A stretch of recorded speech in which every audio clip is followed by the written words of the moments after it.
Hitting the intro. We're doing this shit. You are one of us. Your passion is the world of mountain biking, from enduro to gravel races and everything in between. This is Insider MTB, the podcast that takes you behind the handlebars, into the dirt, and behind the scenes of the mountain biking world. And now your host, Austin White. I feel like we should just run that whole thing right there with you talking, us going into it. I mean, how much more raw could it get? I can do it. You can do it. All right. Yeah, what's up, guys? I'm Austin White. This is episode 12. Spencer over here. I'm stoked he could make it because it was a little bit running and gunning there, but we're the Black Shirt Mafia right now. We're just running it. Rae is in the waiting room. Spencer, we'll just let's hit it real quick. Talk to me. What's been up? Nothing new with me. You know, we're always last minute Larrys over here, so we're professionals. We're just here. We're along for the ride, man. That's about it. But yeah, we're cruising. Yeah, it's another day, another opportunity. I mean, I feel bad. Look, Rae's been sitting in this waiting room for a minute. I'm gonna bring her in. All right, let's go for it. Let me click this green button. Hopefully I know what I'm doing. Tech expert over here. Let's see. Is it? Oh, there we go. It's loading. Loading. And I'm stuck on this one page right here. I think she's, I mean, obviously she's in a different country right now, but I think she's over there getting ready for the World Cup. Oh, what's up? Okay, there we go.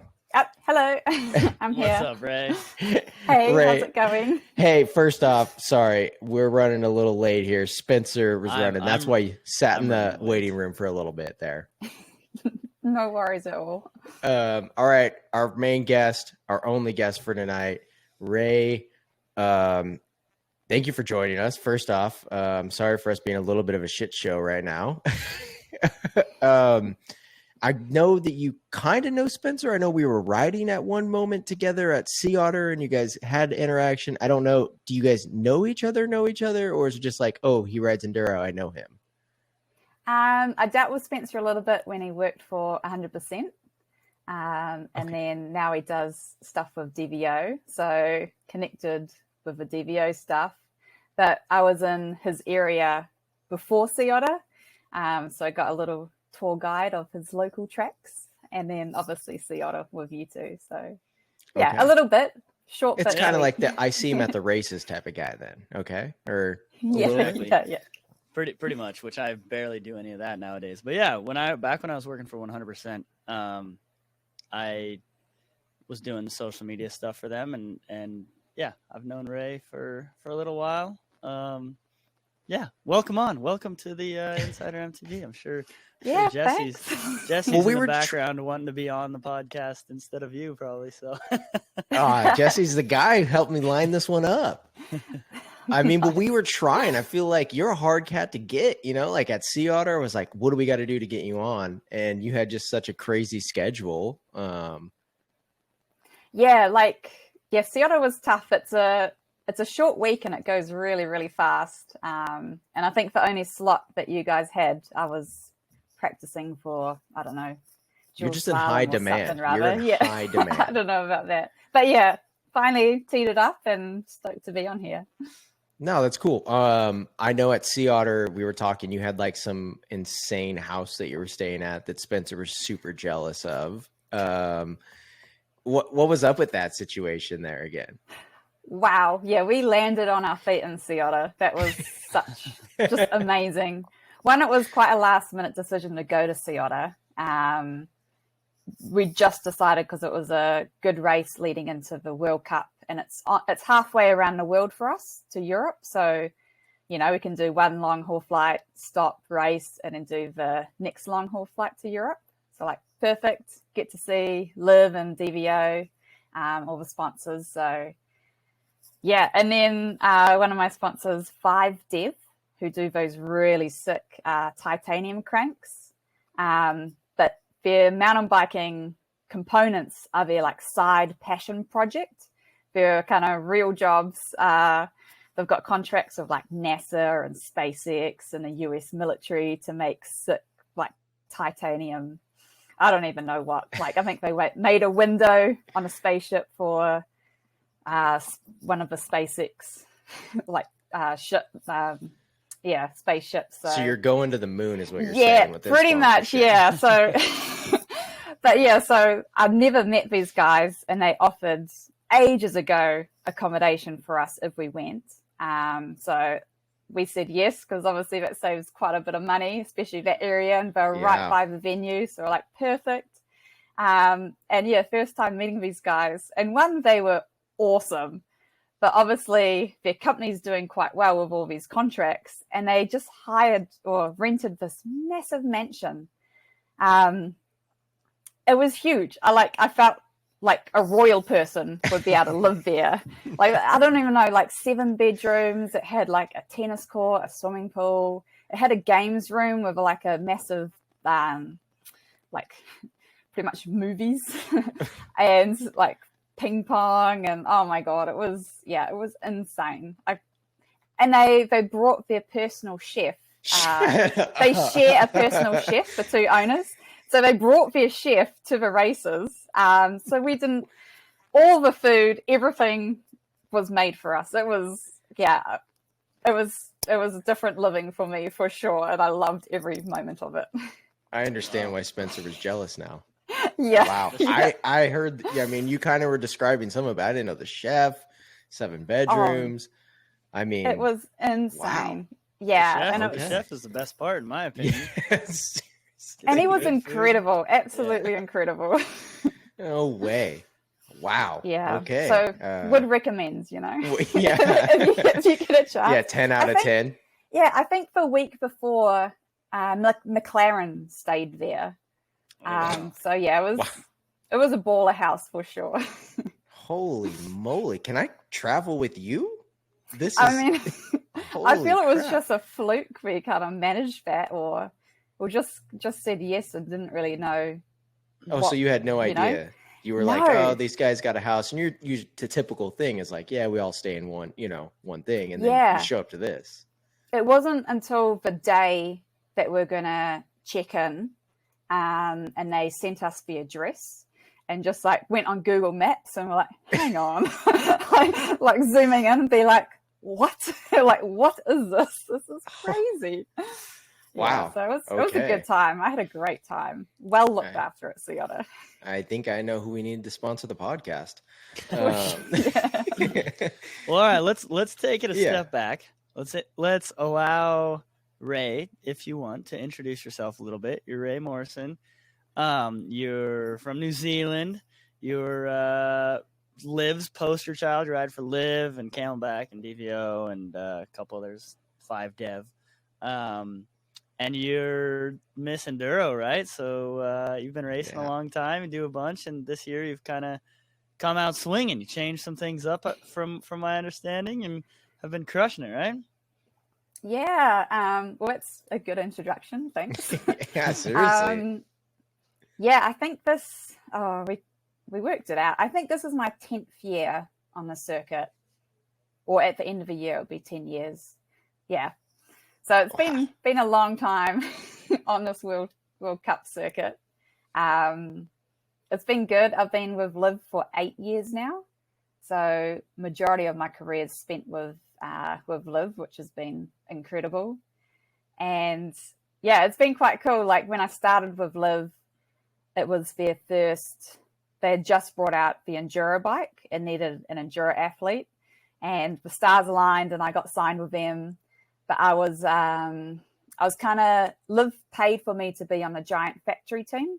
So I was like, I wouldn't say a guest because I was part of a team, but yeah, it was separate, but I was with the Giant factory team.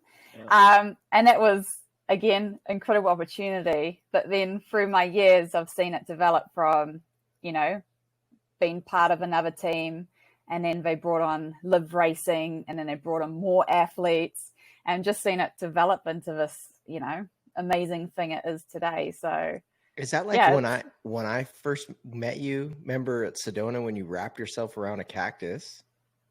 No, I didn't do that. I was helping someone who did that. Oh, it wasn't you? I was the one. It was me. Yeah. It was you though. Okay. I was the one with the tweezers helping the poor girl out who had never seen a cactus before in her life, right? Oh my God. And she had it everywhere. I think she like rolled around in the it was so bad. What happened? I need to know. I need to know the whole story here. What's going on? Well, she was riding a Sedona. I didn't see it, but she crashed and just rolled around in a cactus pretty much. We were there for the pre-production bikes, testing all the bikes, and you guys were there too. And I don't know, I was shooting some stuff, and obviously there's cactus in Arizona, and this poor girl is never it was like her first time ever seeing cactus. Like she's never seen cactus, and this poor girl. Yeah, I think she was from Canada. Yeah. She's never seen cactus. Well, she never wants to see cactus again after that, for sure. Like, I mean, I've seen trophy trucks blow through cactus and get less cactus on them. This poor girl was covered in it.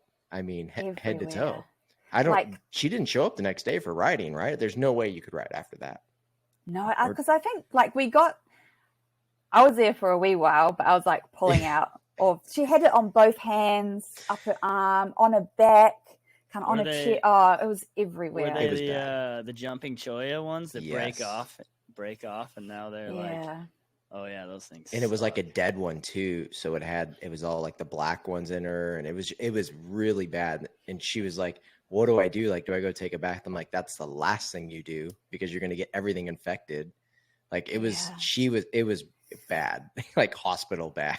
Wow. Oh, the poor! I'd forgotten about that. Yeah, I thought that was you for some reason in my head. I always thought I was like. I mean, I was there. I was present. But luckily it wasn't me. Oh, yeah.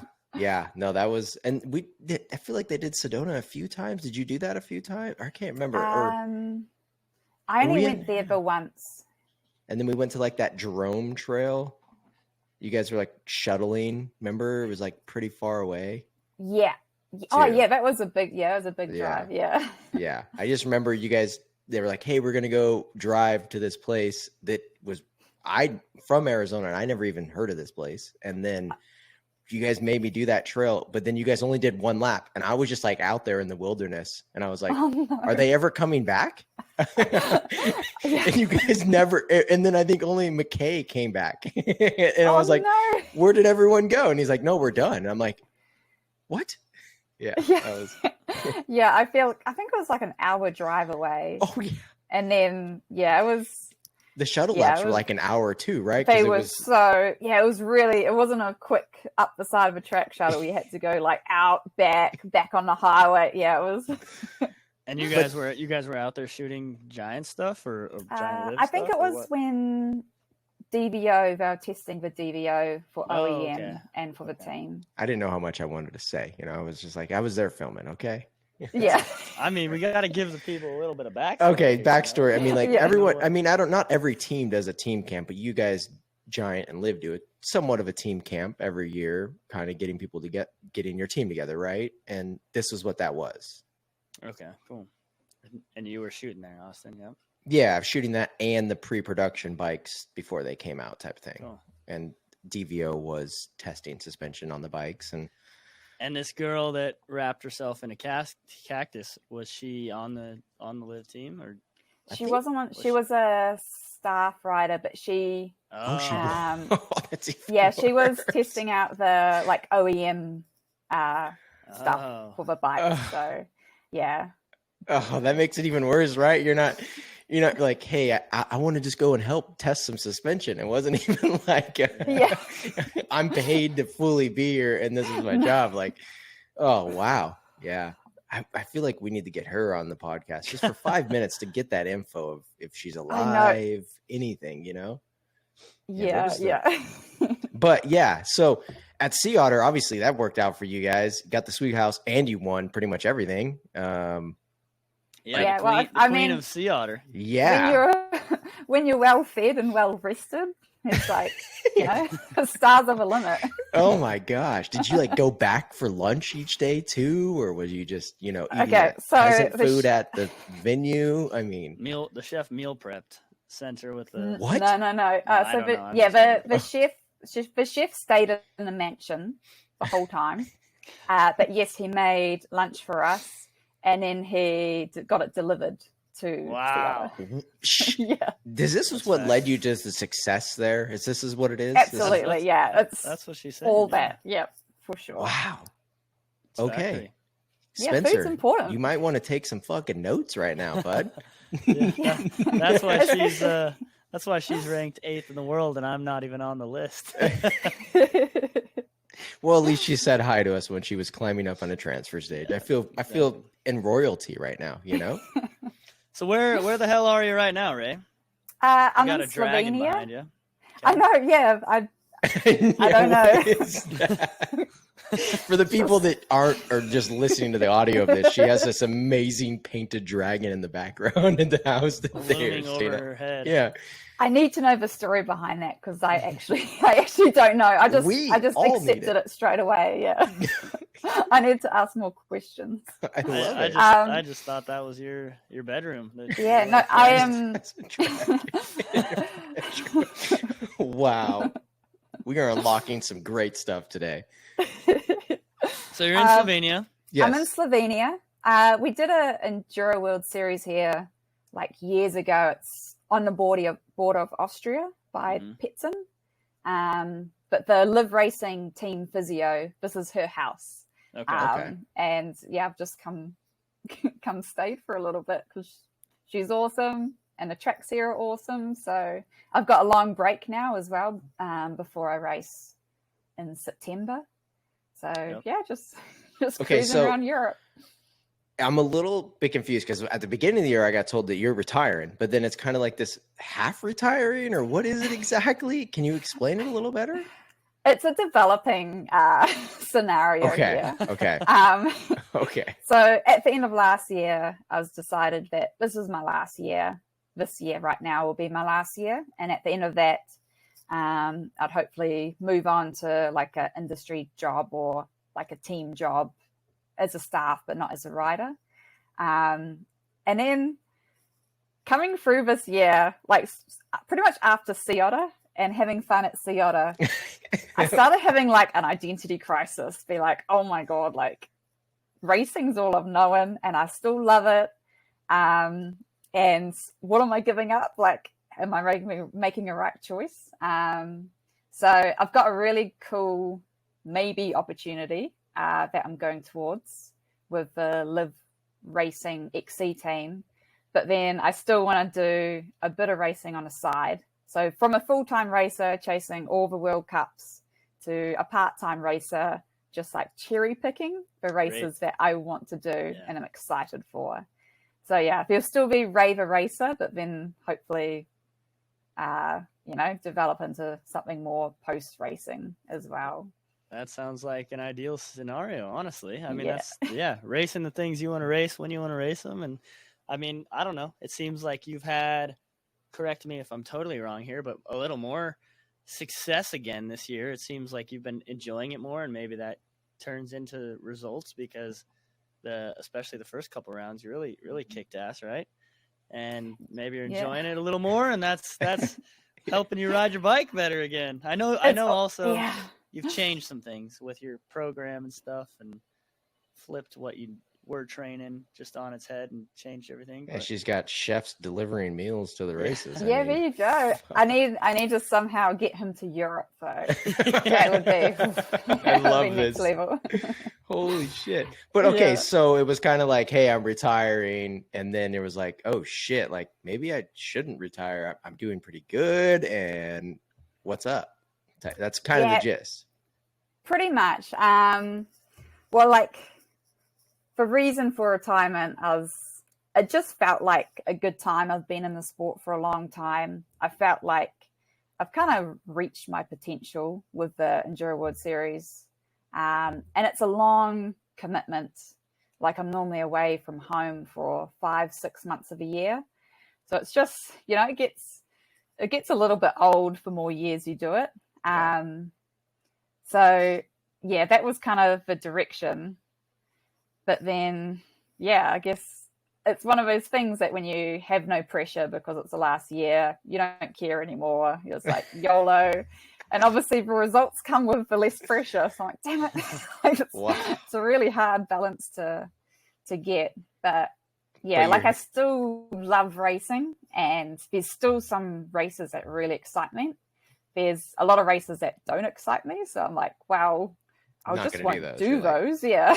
I won't force my way to try and get points for overall, or because that's in my contract, I have to. And I'll just, pick the ones that I'm really looking forward to or think I can do quite well in. And so or just want to do. Yeah. Seriously. But so like the little bit of the new / side role, I'm not sure what to define it as, is basically helping Liv the XC women get better at, because I mean the courses are almost mini enduro sections on them. So I mean, what better person than you, right? Like who? But so it is to help them understand how to ride some of that stuff or get better at it, right? Is that? Yeah, kind of like they're all really good riders, so I'm not there teaching them how to ride a bike. Yeah, no, but, I'm there. You know, it's just another set of eyes. I'm like, they can follow me into sections to get comfortable pretty much immediately from the first lap, to be like, so this is the race dummy. Line. Chest dummy, and then, pretty much lines coach almost. Like, conditions change, you know, for line or the main line at the start of a week. When more riders go through it, or if it rains, it's not going to be the fastest line at the end of the week. So you assassinate the wheel and you come back and you're like, 19 PSI be like, guys, is not the answer. No. Oh, no. Hey, 19's high for them. Some That's of them are crazy, running like right? 14 PSI. Crazy. Yeah. I don't understand, right? Yeah. You would never do that enduro, correct, right? Oh, no, definitely not. But then, like, the XC, the speed isn't there. And they know the course really well. Like, they have pretty gnarly sections, but it's only like max 10 seconds long, if that. Whereas I think enduro and, you know, especially downhill, it's a long run and you're going as fast as you can. Whereas XC, you want to get through it as smoothly as can, keep the air in your tires. Yeah. Have you been running 14 when you're riding with them, or what are you like? No, I'm not. I don't think I'm qualified to run 14. You were just Yeah. So you were just assassinating wheels right at the beginning, and then you went right back to your regular pressure, is what you're saying. No. I haven't broken a wheel in years. Okay. But I did go down from, like, they need the climbing there. It can be so loose or slippery. So for running lower pressure, to get those grip on the climb and run really fast rolling tires. So it kind of, it sounds like a double-edged sword is what you're telling me right here. No. So they want the fast rolling tires so they don't have much resistance, but then they want the low pressure so they can still get the grip up the climb. You're like, what? This seems backwards. Why wouldn't you just run a good tire, you know? Well, but they've done all the testing, so this is just believe that. A pro tip for sure. Okay, so then what do you run in the front chainring? Like, what size sprocket? Do you know? On the XC bike, 32. On my enduro bike, normally a 30. All right, Spencer, there you go. Yeah, but we had a big discussion on our last one about, because some of those top men were running 40s. Damn, that's. I can understand it in the short track. Yeah. Or in the flatter courses, but those climbs are still like, they're really, really steep, and you're doing multiple laps of them. Yeah. No. I think now you're getting a taste of it, you know? Yeah. Well, the good thing is when I'm on the XC circuit, everyone rides really, really slowly up the climbs. They're like sessioning and testing all the downhill, all the like features. They're like, when they're checking the course, the very slow pace, and I can keep up, so it's perfect for me. So I can just spin along in my 32 and be fine. Okay, that's hot tip for anyone who's training for UCI World Cups right now. Yeah, right. So basically, you're coming in, or potentially, you're gonna come in as a riding coach in some ways. That's just gonna be a little bit of a relief system for the Liv ambassadors. That's kind of like I don't want to jinx it, because it hasn't I haven't got a contract or anything. I haven't written it, that this is the direction we're going in, and it's sounding really promising. Cool. And that's what I am going for. But yeah, it's pretty much in the race week. I'm just there as an extra set of hands if the mechanics need wheels to be dropped off at the tent, or just an extra person to be around. And then on course, again, I'm riding the course before the riders, working out what's the fastest line, what's the smoothest line. And then I go with the riders, ride with them, show them the lines. I can also follow the riders with my GoPro, so then they have a visual that they can review afterwards. And then I'm there as well, like they'll normally do 1 or 2 laps and then they're done. So I can stay out there either on bike or on foot and just station myself in a section and just see if anyone's doing anything magical that we can steal. It's gotten that competitive now then. Yeah, it's really, and like every team has a technical coach for all the main teams. Yeah. So yeah, it's pretty cool. And then maybe in the off season, I can help suggest areas where the riders can work on technically. But yeah, like the Liv Racing team, all of them are quite technically strong for the cross country riders. So yeah, they don't need too much input for me telling them how to ride a bike. Yeah. Oh, that's awesome. I know Annika Bierton is doing something similar for the US. Yeah, I've seen that. Where she's I saw her. She was at Paris, wasn't she, for one of the test events? Yeah, that's cool. It's a fun job, awesome. And it's so different from all the enduro stuff. Yeah. I can still ride my bike heaps, still do all the geeky analyzing stuff and picking lines, which I love. But there's zero pressure on myself. So it's, and you can still race Josh Carlson, like in the industry class, like get a little battle going. I did an industry race in Nova Mesto. It was at 9:00 at night, and I didn't even hear about it. It was Liv that were like, "Can you do this race?" And I was like, "Sure." And then it got real serious.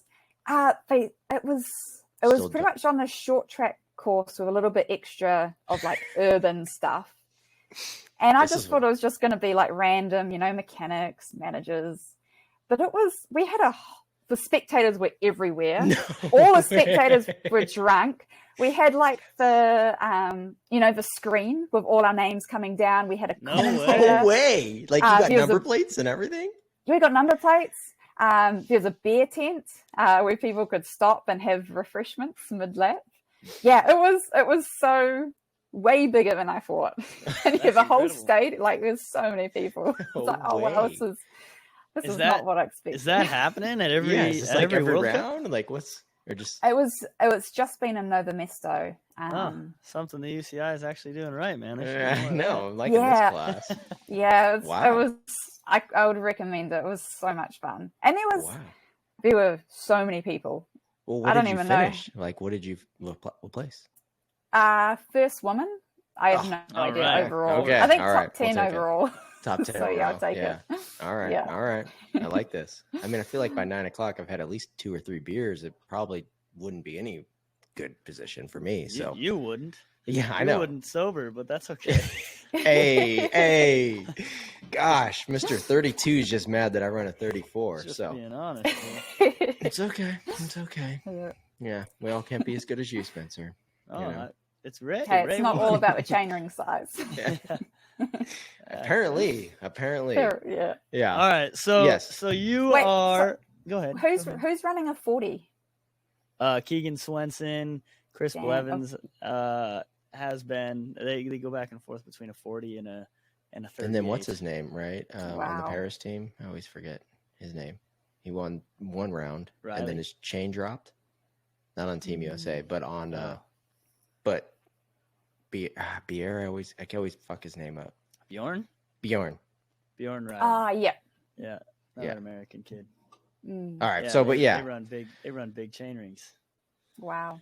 Yeah, and we were talking about this in our last pod with because Olympics and stuff and Tobin, McTubbin, and we're talking about a race called the Downeyville Classic, which you should definitely do. I've heard of that for sure. Next year on a race that you can just have fun at, and it starts off with a 3,000 foot climb, basically right off the gun, and running a 40 would be nearly impossible for me. So that's what they were on, and it's incredible. Yeah. But is there any races that you're now, I guess, not have some freedom that you're going to probably do that you've never done? You know, like a Downeyville type of thing. Yeah, potentially. I haven't. Mega Avalanche. I've done Mega twice. Right. I would go back, but it takes about 4 years to get over what happened and to be like, oh yeah, that was fun. I'll do that again. Really? I was supposed to do it this year, but I didn't. Oh man, it's definitely do it. It should be a bucket it looks list scary event. as shit at the beginning. It's the most scared I've ever been on my bike. You're literally fighting for your life. Yeah. You are literally like, and there's did you have a crash or something? Is that why you're saying the 4 years you need to not think about it again? Or yeah, it's okay. Both. Oh, the first year I didn't crash. But I never ride in the snow. The only time I ever ride in the snow has been Mega Avalanche. But isn't it more kind of like ice though ish? Or is it actual snow and like you're in it? It doesn't. I mean, you're sliding. Yes. It's hard. You're sliding. You're sliding. Yeah, it's quite hard pack. The last time it was quite a warm summer. So a lot of it was kind of melting and it was a bit more slushy snow in parts just before the rocks, you know. So you're out of control leading into perfect. But it's just you so never first year run went snow. good though for you. It went good. I mean, both years were okay. Okay. Yeah, I survived, I got on a podium both years. That's good. What do you mean? You were kind of like dancing around that. You did good. Yeah, it's just scary. It's just a really scary event. But the snow section only lasts like 2-3 minutes, and then all the rest is quite fun, like bike park trails, a bit of single track. Yeah, but that 2 or 3 minutes probably feels like 10 minutes because you're just pounding in your chest. Yeah, and it's what you're like terrified for the whole week. It's just like, oh my god, mass start on the snow. I still don't know how to ride it because when you brake, you lose traction, and then turning, it just you can't like lean it in. You have to be so gentle because you're like kind of sliding, so you almost need to like carve real gently. But I just no brakes the first bit and just hope I'll make fifth corner at the bottom. And it's so scary. I think I got 80 kilometers an hour last time what I is was that there. mile per hour? What is like 50 40 50 yeah 48 something like that. It's really 100 on the ice 100 k's snowish 62 miles an hour. Yeah, it's so scary, All right, so I have to ask something, like for both of you then, was there prep? Like, did you go ride some ice, snow, or you just showed up at this sucker and just went? Like, what do you? Yeah, you get a practice day. You get one practice session on the top of the glacier, but the problem is they don't like groom the trail, so you're riding it and it's almost unrideable because it's slushy and it's really terrible. So it puts you off. You're like, I can't ride this. In practice, I couldn't ride anything. I like crashed within the first few meters and slid all the way to the bottom. Oh, wait, that was your practice run? That was my practice run. And then I don't know if I would have showed up for race. I would have been like, no, I'm out. Like, this is fucking nuts. The worst thing is because you have to go early in the morning. So it can be like, hard pack. As hard pack as they can make it, the snow. But it's at 6 a.m. So it's freezing up there. You're cold. You wait around for ages. And then they're just like, good luck, everyone. And yeah, just release you down the most gnarly. I think it's like a black run skiing. And yeah, you're there with a lot of people side by side, just trying to get down the ice. Figure it out. You figure it out. I don't know how it's still running, to be fair. I don't know how this event is still. Like, what? Yeah. I don't even know. The helicopter's just going backwards and forwards. But at least what I see, I mean, how many can fit? And then you're like, if you're fucking 10 rows back, you're dead. You might as well just not even take off. You just kind of wait, right? Yeah, pretty much. That's why the qualifying day is so important. Yeah. Oh, so but on that practice day, it is qualifying on that? No, they have a qualifying thing. Correct me if I'm wrong. Down a different trail, a different track. Oh, really? Yeah, the day before or 2 days before, whatever it is. So you got to kill yourself on the qualifying run so you don't die as much on the snow run. On the race Exactly. Yeah. Jesus.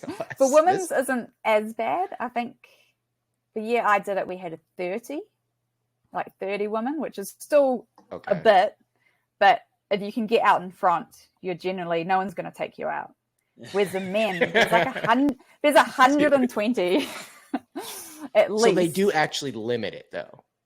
It's at 120, I'm guessing. Okay, so that for the elite class. For the there's amateurs down this fucking thing. No way. Yeah. Shut up. And e-bike. There's an e-bike category as well. Up. So when you're down dead on the e-bike laying there, and then a 50-pounder just smacks you in the back of the head, is what you're saying. So the e-bikers go before the woman, and they go like 15 minutes. So you just watch carnage. You just watch death. The whole run.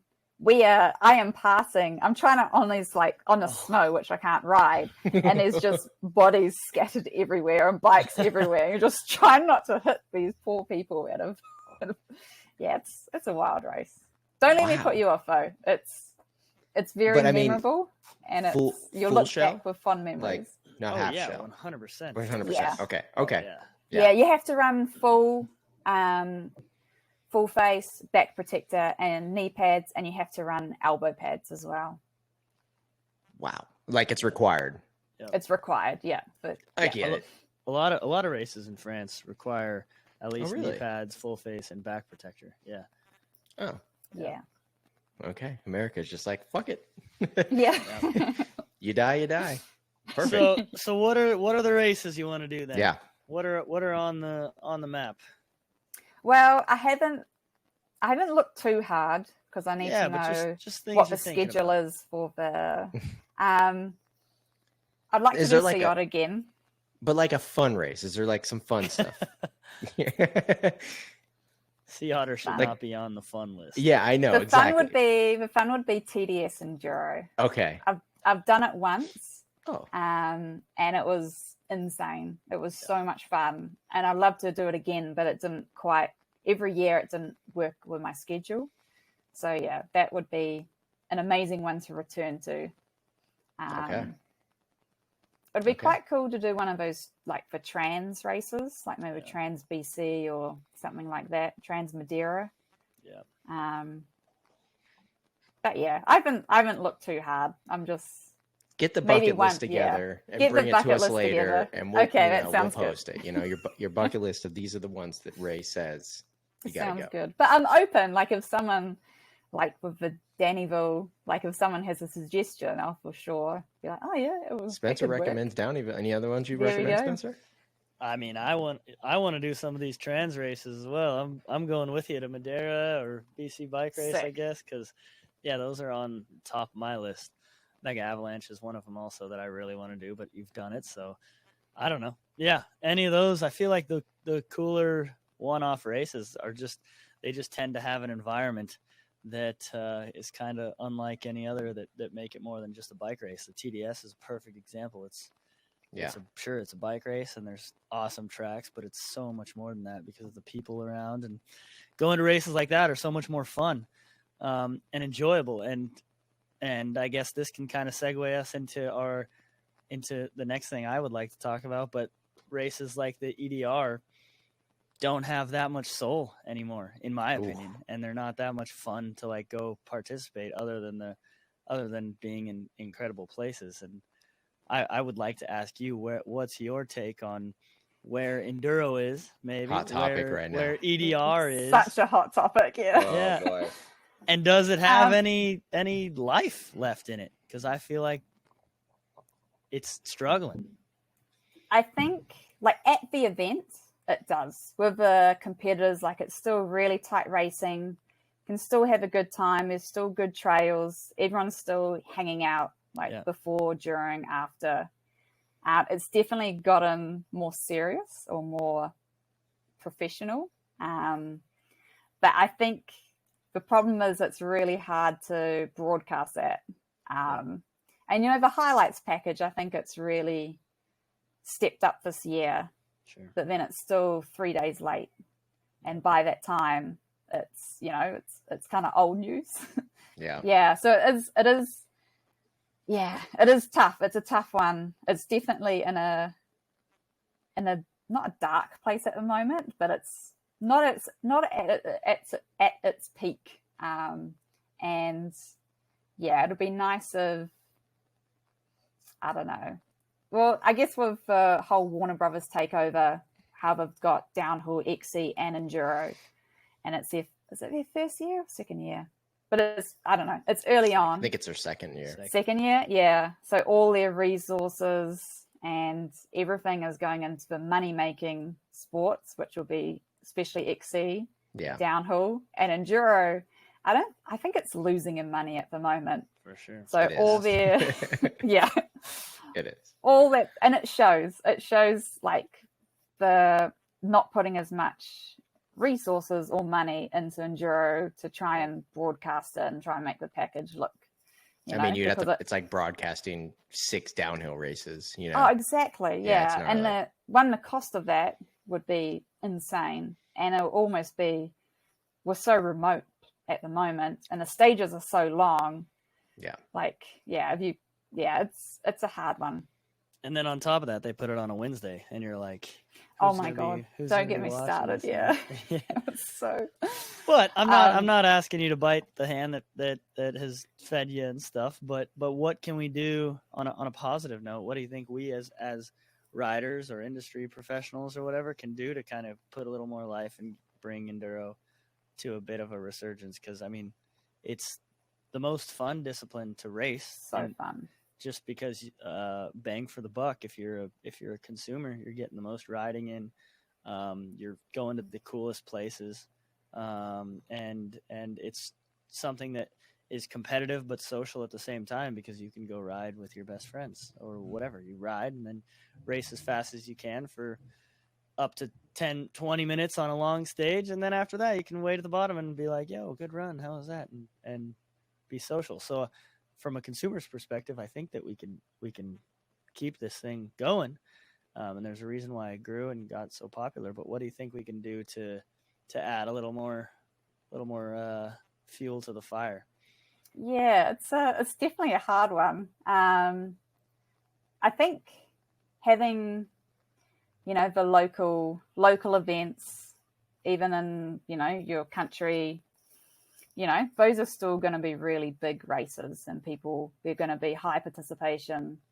It's the original enduros pretty much. So still supporting those events.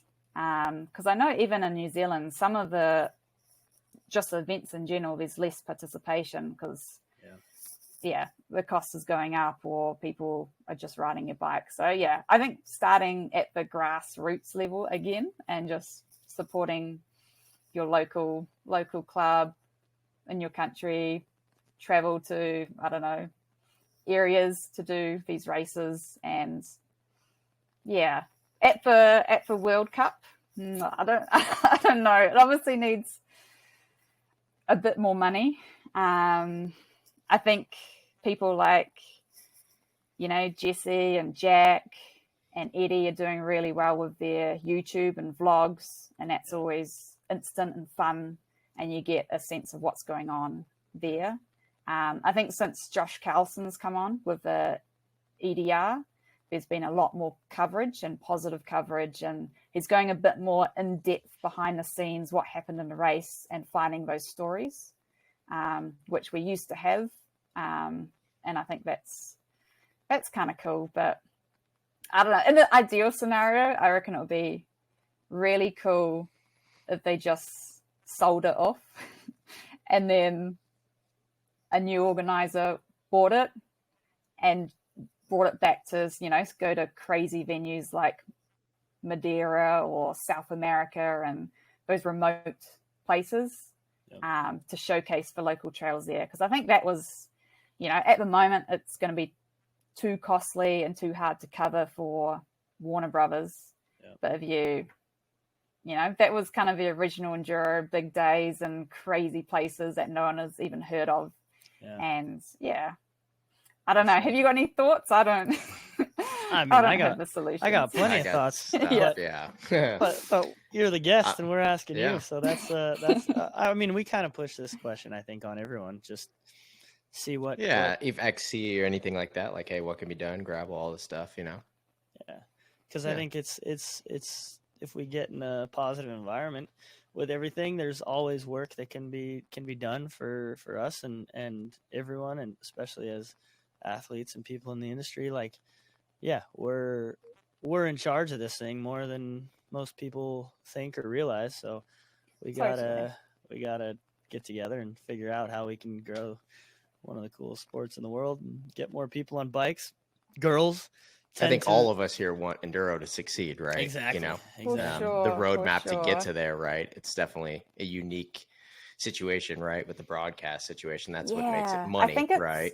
And it's tough. The broadcast is because it's impossible to broadcast it live. There's just too much to cover. Well, it's a lot of money.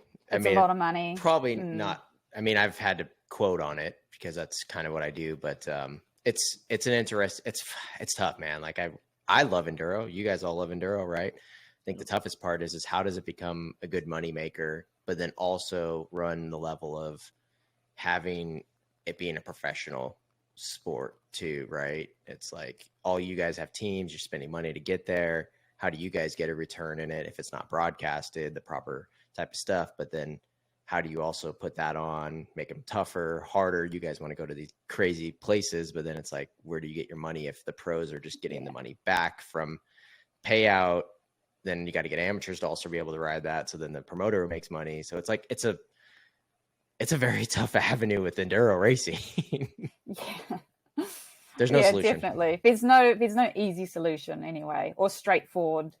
And I think whatever you do, I think that's the thing with bike industry, people love complaining as well. So every industry. You can't, every you industry. can't do the right decision, no matter what you do. Yeah. People, it's not going to suit everyone. So yeah, we get it. I don't know. Yeah. I think a Rae huge for president, you know? There we go. Rae for president. I think a huge opportunity and one that is being pushed and taken advantage of a little bit is just more women and girls on bikes in general too. I mean, the progression that's happening, whether it be women getting a day or their own part of Rampage, the whip off from Crankworks. Crankworks is going on right now. The chicks were throwing down, and it was oh my goodness, insane. And the level of competition that more and more girls are doing and progressing into the sport, like with role models like yourself. I mean, it's so cool. And the more women that we get, the bigger that and more inclusive that the sport can be. So that's one that I really like trying to just talk about and see what we can do to because you've been in it for on bikes. How many years of professional racing? 10?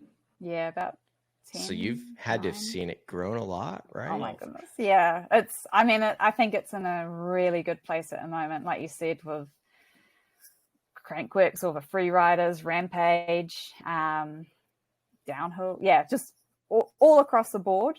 I think the barriers are becoming less and the doors are opening. And as soon as, especially these young girls who have grown up with bikes get the opportunity, they're there and they're proving themselves. And even with the slopestyle and Crankworks, just opening up that door from the first Crankworks in Rotorua, where they're just kind of riding through the course, stoked if they got a backflip.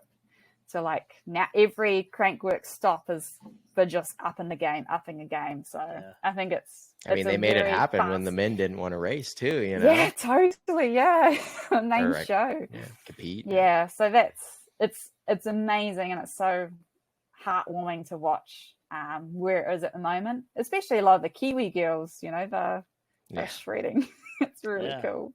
No, they seriously are. But like from when I started the sport, I don't know. Like when I first started, the girl who did bikini photos on Instagram got paid more been the World Cup leader, or like the women who were like winning consistently. And you're like, I don't know, that to me was really backwards, and it was a really hard sport to enter, especially as young, when everyone's telling you need to dress in a bikini with your bike, and that's how you'll get sponsors and followers, and that's how you become a professional athlete. I'm like, what? Like, surely it should be about the racing and the sport. Yeah.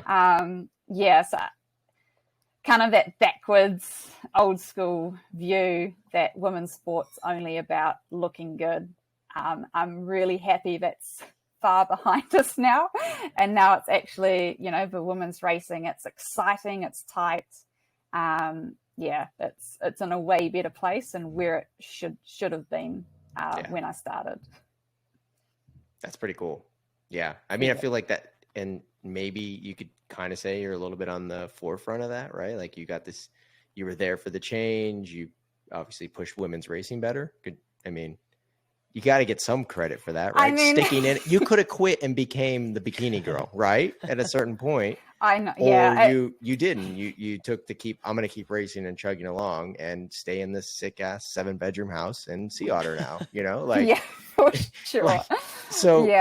That's kind of cool, right? I think, it's one of those things, you stick at it, and there's enough fast women around me that, it's, and my sponsors, like, they've always been for racing. They've never been, in front of looking for influencers. So I was very lucky with the environment and to be given the opportunity to extend my racing in that industry at the time. I'm very, like, I would never go down that path because that's not me. But, it was a strange time. Very strange time. Lots of strange advice from many people to go down that path. Oh yeah, I'm sure. Yeah.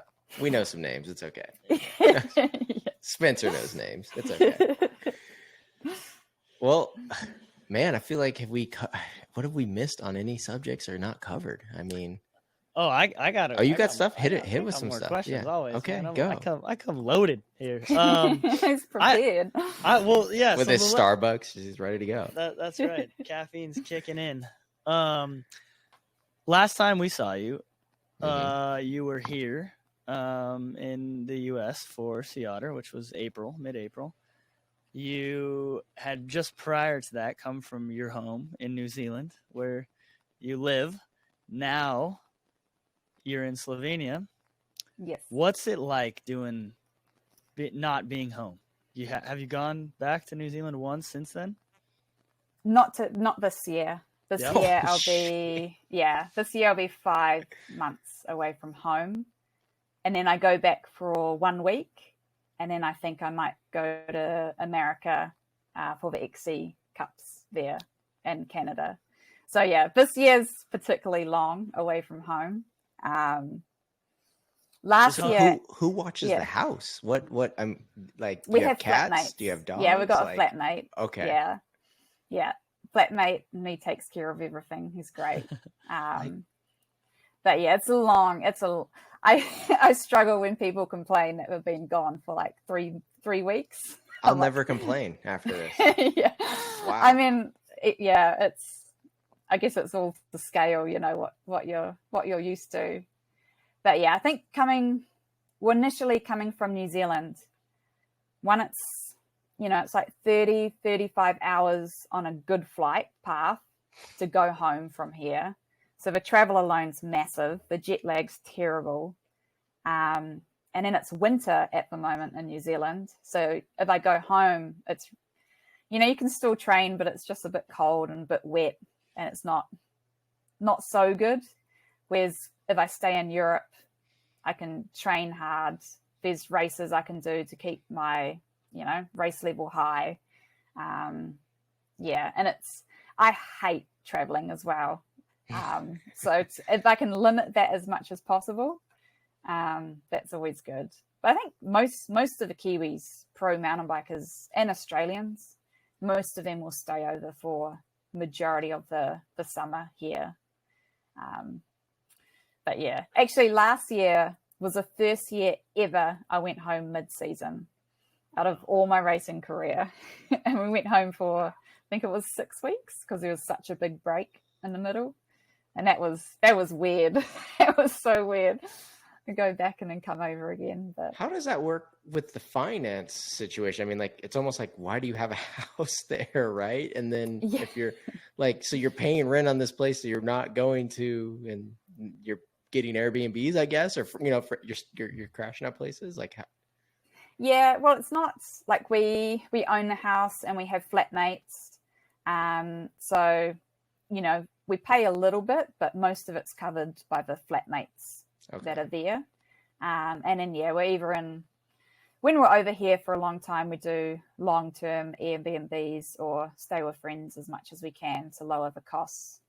And it's not, to be fair, like the flights home and back with all our luggage, like we travel with 2 to 3 bikes, then a big bag each. And then, so we rack up like baggage fees for sure. So it's often more cost effective to stay here than to go home. That makes sense. What does it feel like getting home? Does it feel like home when you go back to it? Or was it, you've been so far gone, it just kind of feels like, oh, here's a new place. I treasure when I get home. I literally get home and I become a hermit for a couple of weeks. Like no one sees me. Understandable. I'm in my house. People are going weekends away or doing trips, and I'm like, nope. Like I am here.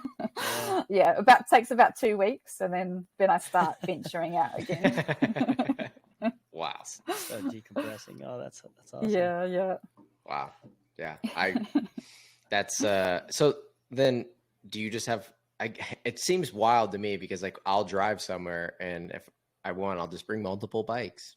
For you, you're almost kind of limited at a certain point, right? Or do you leave some in America, or I don't know, Yeah, like this year I took the Intrigue X and my Enduro bike to America and raced Sea Otter and Intrigue X. And then we shipped my Intrigue X home, which was my trail bike, and continued on our journey to Europe. And then we picked up my new race bike in Europe and the XC bike. Yeah. So you have a bright future in logistics afterwards. Yeah, I think so. Yeah. I could for sure be a travel agent. I know all the airlines that are good with bikes, all the good routes for, Holy moly. Yeah. Write an article about this. Holy shit. Yeah. Yeah. It is. It's wild. And then what's Jesse riding? So he is on my spare bike. He's riding. He's riding a medium Liv. That's what I was trying to get at there. Holy moly! Yeah. So that's one of the things, I guess, when you're flying, he unfortunately can't travel with his own bike. So he's on my spare bike, and it becomes his bike. Yeah. So he's just on probably 1 to 2 frame sizes too small for his height. Yeah, exactly. But yeah, he's a trooper. He's never complained about it. He just gets on. Wow. Okay. Yep. Yeah. Okay. How does that dynamic end up working out with you guys, and him being your suspension tech, I guess would be the best way, and mechanic help? I mean, there's got to be some fights at a moment. No, that's not the air pressure, right? Or I don't know, like. I think very early on, it was quite challenging. Like it was mostly good, but we definitely butted heads and had some big challenges very, very early on. But I think, when something doesn't go good, we take a moment, we talk about it, and we make plans for how to do it better in the future. So he obviously has to know you the best, right? He's with you traveling, riding, knows the info, and been, for a long time. But it's an interesting dynamic that I see if you look at other professional sports, usually the relationship is, I just take motocross, for example, and the chicks are just kind of like there to wash boots for the dudes, and it's horrible, right? I kind of feel like some of them are a little bit more, but like in mountain biking, it seems like if your significant other is right there with you, and they have to almost be at as good as you on riding a bike as well, right? And put in the time, and it's kind of wild when you see the power couples kind of like that. I'm always interested in how it kind of works out, right? You know? Yeah. Like, I think as long as you both have respect for each other and know at the end of the day, you're both human. Yeah. Yeah. I think it's a respect thing. Like I learned very early on, like I'd come in and I'd be struggling with my riding or on a course, and I'll come in and be overwhelmed and be like, my bike feels like shit. And then he's like, I've just spent 5 hours like rebuilding this bike. You're ungrateful. And he'll get offended. So I'll be like, I can't ride. How can I race? Like, what's going on? And he's like, you know, I've just spent all this energy on this bike and it's not appreciated. You're racing this bike. Exactly. Yeah. So it's, I think, we kind of, I came in when I was having issue with bike, and I'd be like, okay, I have to, instead of being like, this feels like shit, I'll be like, I have to be more diplomatic. Yeah, diplomatic, and have, because you guys are going to dinner afterwards, more you know? Yeah. Just be like, I don't have enough support in my fork, or my fork is diving, or I'm losing traction on my front wheel when I'm cornering. And just be a bit more descriptive, so it's not an attack on him. It's like we're problem solving together. No, you just need to come in, ghost ride the bike. It sucks. I'm fucking done with this thing. I'm over it, you know. Yeah, he did say if I ever threw my bike at him, we'll just walk out. Yeah, that's fair enough. No one should have bikes thrown at. Yeah, it is a big. Yeah, that's not cool. Yeah. Yeah, and then he's obviously learning to be a bit more sensitive during race time, when there's obviously a lot of things Spencer going needs on. to be, I got to be sensitive to Spencer too. Like when I'm around him on race time, he just is a different person, you know? Like you guys are all just, you athletes, you know? Athletes are crazy for sure. The more I'm in the circuit, like there's the person and then there's an athlete, and it's almost like two completely different people. It's crazy. We've seen some things for sure. Yeah, seriously. Many athletes just losing the plot. Yeah, it makes it great for being, you know, I love the story. For sure. Yeah, it's a high stress environment, and then I guess when you have so much pressure from sponsors and then on yourself, and it's not going your way.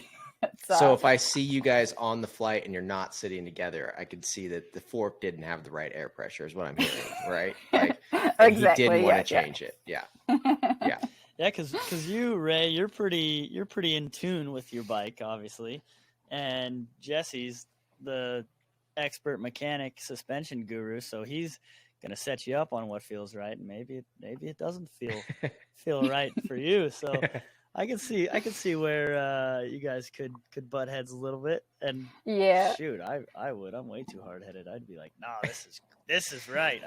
From you, the one who doesn't even change clickers or air or anything, you just fucking ride the bike? Come on. I'd be screwed. Yeah, I think it's a thing with suspension as well. Like, there's no gold standard. Like, if you're this weight, you need this pressure and this many clicks here, this much compression. It's, there's like a range that you want to be in, and it's kind of correct, but it's quite a wide range, and it's so individual to your riding style, your weight, your bike setup. So yeah, I think as long as you're in that range, then it's down to personal preference. So I think the suspension stuff's probably the easiest bit, because it's feedback from me that will change. And normally it's just like 1 or 2 clicks here and there. It's nothing dramatic, but so for people that probably don't know, and I don't fully know, he does DVO support in New Zealand, I'm correct? And he is DVO New Zealand. He is DVO New Zealand. The distributor, and the guru for suspension in New Zealand. For sure. Yeah. Nice. Okay. And more than that. He's more than that. He's a lot for DVO, a lot to DVO. Okay. So he knows suspension, and it's probably tough at some moments where it's like, no, it doesn't work. And you're like, but it does. Well, the good thing for me is obviously he's Mr. DVO in New Zealand, and he has to deal with all the customers. So there's, most of the customers absolutely wonderful, but you'll get the odd one that thinks they know everything, and they won't have a conversation. They'll tell Jesse what is wrong. So I'm being prepared to that. Yeah, so I am amazing compared to that. You're a great easy customer. Exactly. Yeah, you're a great customer. Yeah, you just gotta find someone who's a lot worse than you. So you have the comparison, and you're like, okay, I'm great. Wow. That's I'm easy. Yeah. Let me write that down. Yeah, you should, Spencer. Actually, yeah. I mean, I know it's. I know. Get it in. Oh, go Sorry. ahead. No, go. I'll get an inside job. Like I'll message a friend back at home, and then they'll abuse Jesse. Like, what's this picture? Yeah. And I'm like, see, I'm great. Wow. All right. Wow. Okay, that is a hot tip right there for anyone who's looking to race EDR next year, and you have a suspension sponsor. I was just thinking this is Rae's guide to relationships in general. Yeah, seriously, make the other ones like I'm doing this with my next girlfriend. Yeah. Wow. Yeah, good point right there. Yeah. But nice. No, really, like we've done so much bike testing and suspension testing that he has a really good idea of what I really like on my bike. So he's able to set up very, very close to, or if not at the point where I'm happy. So that's cool. I think that's years and years of working together and working on bikes together. And then he rides my bikes as well. So he has the This is shit. Change it. Yeah. Oh, that's awesome. That's cool. So what's next now? You're in Slovenia for how long? How much longer? A month? I don't actually know. So I have an elbow injury at the moment, so I can't ride a lot, and I'm seeing a doctor on Monday. So just depending on how that goes, if it's like you're free to go, then we might start making our way through the French bike parks and getting some more bike time before the next race, which is start of September. But if it doesn't go well, we might hang around a little bit longer. Just I've got my in-house physio here, so she can help me. Is this the injury that I heard about, that like you had a cut and then you ended up having to get surgery somewhere? Okay, tell us more. Yeah. What's going on? Oh my god! So in Leger, I had a crash and just slid over, toppled down, grazed my knee, and put a tiny little hole in my elbow. Like it was a really deep hole, but it was tiny. And straight away went to the medical center, got stitches, they cleaned it up. They're like, sweet, you're on your way. It was fine. There was a lot of swelling, but it was fine. And I got it checked and cleaned every day. And then, so I did on Saturday, and then on Monday, I had the race in Switzerland for the EDR. So we drove Monday, France to Switzerland, checked in at our Airbnb, and then at dinner time, I noticed that the wounds, not my wounds, but my forearm was getting hot, and there's a bit of redness around there. So I messaged my friend, the physio who I'm staying with, and gave her a photo, and I was like, what do you think? It's like, it's 7:30 at night. It looks like it's getting a bit infected, but cannot wait till morning because no doctors are open, and I'm really embarrassed. I don't want to go to the hospital just to get antibiotics. But she rang me and she was like, no, you should go. Infections, antibiotics sooner rather than later. So like, damn it. So okay, me and Jesse drove to the hospital, which was like half an hour, 40 minutes away. Got there at about 9 p.m. at night, and luckily we're in Switzerland. They're pretty efficient there. Got seen straight away and did all the blood tests, x-rays. They reopened up the wound and checked it. And I had ruptured a bursa in my elbow, which is a sac full of fluid that goes between the bone and like a tendon, and it reduces friction in that with movement in the elbow. So that had ruptured, and that's why it was so swollen. But the fluid that's in the bursa, it's like a really good spreading ground for bacteria and infections. Like it spreads like wildfire. So unfortunately, I'd got an infection inside the fluid. And we went into hospital, like Jesse double parked outside because I was like, I'll just be in, grab antibiotics, be out. And it kept on escalating. And it's like, okay, they have to open it up. Okay, sweet. And then the surgeon opened it up and he's like, yeah, like we need surgery, like as soon as possible. I'm like, oh my, like what? Wow. So they pretty much all from a tiny little cut. They waited for the anesthetic. You have to wait 6 hours from your last meal. So I had to wait till midnight at the soonest time we could this was like an operate. emergency surgery. It was an like, emergency, hey, we're scheduling yeah. it tomorrow. No, they're like, we need to operate as soon as it's time, after you've eaten. So you're like around midnight on the dot, they came in. I got wheeled into surgery, had surgery, and then straight I was just like, oh my God, like this is crazy. Like came in for antibiotics and now, emergency surgery. And cutting my arm. Yeah. And they're like, oh, you have to stay the night. No. Like, oh my God, this is crazy. And then, so had surgery, they cleaned it all out. They cut away all the infected tissue. They either took out or repaired the bursa. I'm not too sure. But then they put a drain in my elbow so it could still leak out. Yeah. And so we stayed overnight, and in the morning they're like, oh no, you have to stay for another 2 days. Holy And yeah, it was crazy. Did they say like if you would have came in the crazy. next morning, what would have happened? Like, oh, hold on, your sound's suddenly gone. oh, sorry. No, like if you were to come in the next morning, did they like tell you like, if you would have been another day, they were like, well, we're gonna have to cut your arm off, or like what level was this at? So luckily for me, so pretty much when I first noticed it, it was just on my forearm. By the time I went into surgery, which was 3 hours after I went to hospital, it had already spread up halfway up my arm. So it was like really fast moving. And when people found out, that's when I like heard horror stories, because I think, with the bursa and the fluid, it's not good, and you have to move quite fast. One guy I heard like scratched it from skateboarding accident and lost his arm. And one of the other guys who works at SRAM on the circuit, he might have crashed on his mountain bike, I'm not sure, but he waited.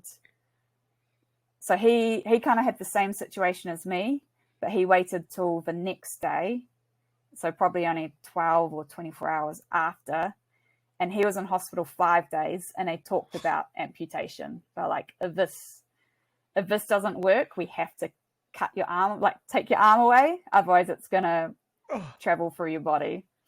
Yeah, and one was from an insect bite, and he lost his arm. So I was like, oh man, like luckily I didn't know at the time, I think if I had waited to the morning, it would be a very different story, and I'd be fighting to keep my arm. What?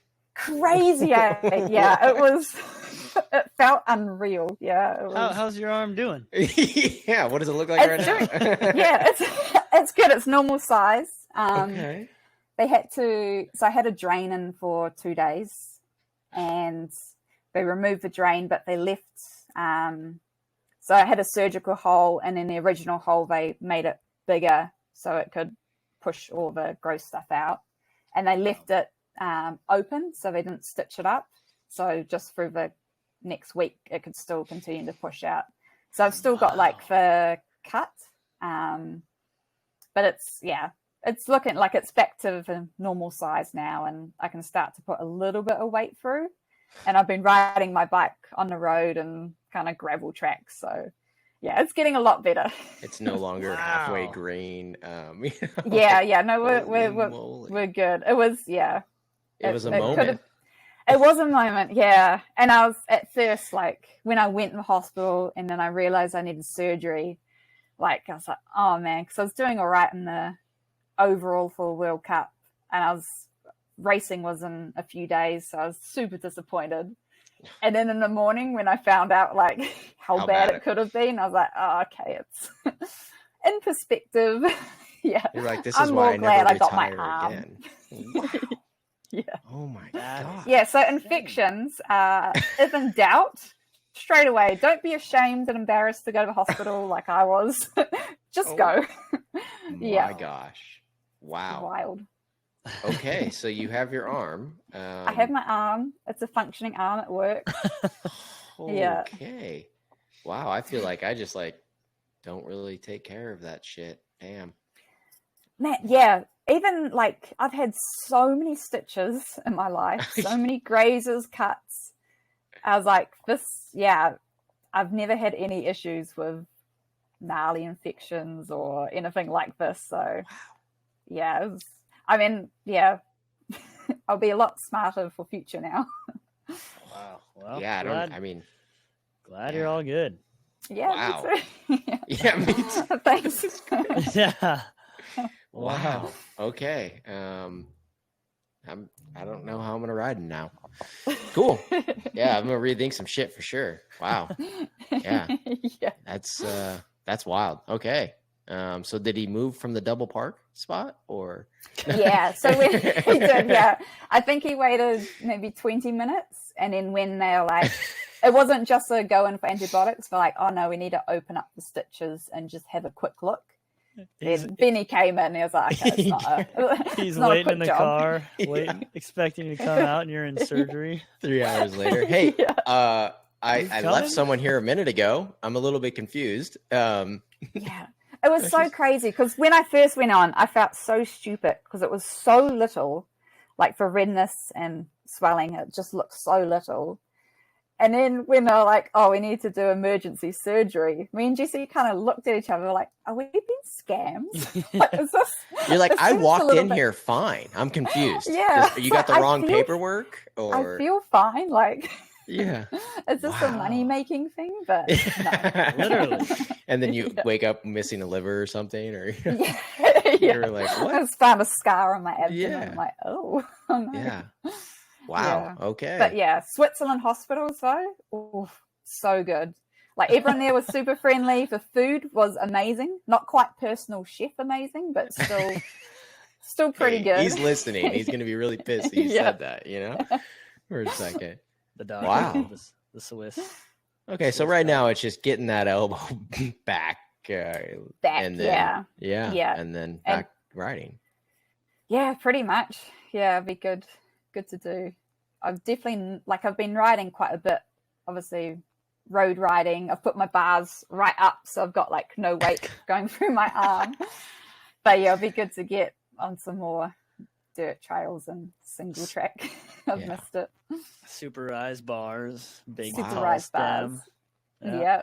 All right. I can't wait to see you riding Dak Norton's setup now. For like maybe that's why he's riding that setup, you know? Maybe he had this infection close call, you know? Holy shit. Wow. I'm sorry. I'm just a little nervous just to fall now, you know? Like, wow. Because seriously, like there's multiple times where, you know, you have the cut and just like you're saying, you're like, it's going to be fine. Like you're just being a crybaby, you know? And oh, totally. Especially mountain bikers. I feel we're always hurt and we always push through all our injuries and the pain. So it was, I'm glad I sought help from my physio and took that decision out of my hands because I would have definitely waited. So that's why you're staying there too, huh? She's really keeping a close eye on she's incredible. Amazing. Oh, that's awesome. Wow. Okay. Spencer, you got any other good hard hitting ones? I mean, that's good. I don't know. Yeah. Is there anything else you want to plug there, Rae? Yeah. Nah, not really. I'm just it's hard. I guess it's hard to follow. Yeah. Yeah. Well. But yeah, just wild. Okay. Well, thanks for freaking giving us this story. I'm a little bit blown away I by know, this because like I seriously shocked. had some cuts and I'm like, man, sometimes they get bad, and then I'm thinking about my kids, like when they get cuts on their stuff and they're like, Daddy, it hurts, and I'm like, nah, you're fine. Now I'm like, no, you're not fine. We're going. Honestly, as soon as it gets like, if the redness is increasing and if it gets like hot to touch, that's when you're like, okay, I need to move. And I heard like if it kind of smells like rotten cheese or something too, or something, or no. Well, mine, maybe if it's really bad, but it's probably when you're about to lose something. About to lose something. You've gone too far at that moment. You've gone way too far. Yeah. Okay. But I mean, I've had hundreds and hundreds of grazes, cuts, many stitches, and it was obviously. Just unlucky. A once in a lifetime experience, you're hoping. Pretty much, yeah. Mm-hmm. Yeah. All right. Yeah. Cool. Well, I appreciate you coming on and digging into some of these subjects and keeping your arm. Yep. And surviving ice racing and being the queen of Sea Otter. And and shout out to Jesse for setting this whole thing up. Like, you're a hard person to get on this podcast. So clearly he's your agent. So sold you well on this one. And I tell him I owe him a beer, or I don't know if he drinks, but he definitely drinks beer. Okay, perfect. Fan. I feel that's a requirement of being a mechanic. You have to be a beer. I see a healthy relationship between me and him coming on here. Yeah. So thank you so much for coming on. I appreciate it. Hopefully we'll see you soon. Like I don't maybe at Sea Otter again or before that, or I don't know. Yeah, I would. I've still, I'd like to, and I'd like a few more first places at Sea Otter. I'll come in a little bit more prepared, know more what I'm in for. So that'd be really cool. Perfect. Yeah. Cool. But thank you so much for having me. It's been fun. Yeah, thank you, Rae. Yeah, appreciate thank you, Rae. Cool. We'll be cheering you on in the latter parts of the year. I'm sure y'all will be good, and you got we'll see you at Mega Avalanche maybe next year. We got a year. Got a year to prepare. Yeah. Cool. Thank you so much. Cool. Thank See you. Ya. See you, Rae. Bye. I forgot. I wanted to kind of just mention real quickly to just talk to her about it, but it's all good. But they didn't end up running the glacier at Mega Avalanche this year because of wind conditions. Yeah, because that's exactly what you need—a little extra wind while you're on the ice. So they started it just below. Oh, really? Ice. Didn't Luca just went over and did that, right? Yeah. Exactly. I guess we'll see. A lot of people that I know. Rae Morrison was there. I'm bummed. That would have been wild if you would have went. Yeah. Whatever. Well, next year. So then you'll just look like you're just picking up the breadcrumbs, bud. Exactly. That's what it is. That's what we do best out here. But anyways, that was a nice little hour and a half with I'm stoked. Like we were trying to get around at Sea Otter, right? And then obviously, I mean, you're scheduled, you're racing everything, so I get it. It would have been cool, but I'm glad that we got her on, and for sure. Got to dig into some stuff. And I mean, that's a pretty lengthy career. I mean, Enduro's it's pretty gnarly, right? Yeah. And then crushing it for the whole time, which is sweet. And then it's cool to see her have a bit of a resurgence and have some really good results again. And and keep her arm, and keep the arm. Keep the arm. Yeah, super stoked. Really vital if you want to race mountain bikes. Keep the arm. Yeah, for sure. Yeah. Well, you got anything else? What do we want? Anything else you need to dig into? I don't know. Crankworks is going on right now. I fucking know. I kind of having that FOMO right now, I 100% am, but it's weird that it's in July, a couple weeks earlier than it typically is. So I know. I mean, now you can do it and Loretta's if you really want to kill yourself. Literally. I'm not. You can. I'm not. No, I have no plans of that unless, crazy shit happens. But no, I'm having a little FOMO, missing out on that. But I guess, we got other shit coming up. Yep. Other cool things. Yep, exactly. And then old Keegan said he did the opposite of what I was doing. He basically took my entry. I said I was doing Downeyville. I didn't end up doing Downeyville. He said he didn't. He wasn't going to do it, and he ended up smoking everyone. So that was cool to see him and Tobin crush that. Those boys said they want to come back on after Big Sugar type thing, so maybe we do a little ask on that, right? You know, 100%. Yeah, like what the fuck, dude? See what else is going on. You told us you weren't doing it, and then you did it. Hey, good. That's good.